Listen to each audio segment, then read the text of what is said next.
SMG হাতে এগিয়ে এলো সিপাহী মঈন, অস্ত্র তাক করে ডিজির দিকে। বিডিআরের কষ্টের টাকার হিসাব চান তিনি, কিন্তু অফিসাররা তাকে ধরে ফেলে ও বেধড়ক মার দেয়। এক পর্যায়ে বেহুশ হয়ে যায় মঈন। মঈনের এই অবস্থা দেখে আতঙ্ক তৈরি হয় মহলে। এরই মাঝে আরও কিছু সৈনিক আওয়াজ তোলে। শুরু হয় বিশৃঙ্খলা। নিমেষেই খালি হয়ে যায় দরবার হল। পড়ে থাকেন সেনাবাহিনীর অফিসারগণ। কিছুক্ষণ পরই কোথা থেকে যেন এক রহস্যময়ী নীল পিকআপ এসে দাঁড়ালো দরবার হলের বাইরে। বের হয়ে এলো মুখে কাপড় দেওয়া কিছু সৈন্য। তাদের আজও কেউ চিনতে পারেনি। তারা শুরু করলো গুলাগুলি। মুহূর্তে শুরু হয়ে যায় আতঙ্ক। ভিতরে এসেই অফিসারদের হুমকি দিতে থাকে তারা। বলে বিডিআর নাকি বিদ্রোহ করেছে।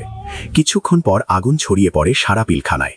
এরপর অফিসার এক লাইনে দাঁড় করিয়ে তাদের ব্রাশ ফায়ার করা হয়। দেশপ্রেমিক বিডিআর সদস্যরা এমনটা করতে পারে তা কেউই আজও মেনে নিতে পারেন না।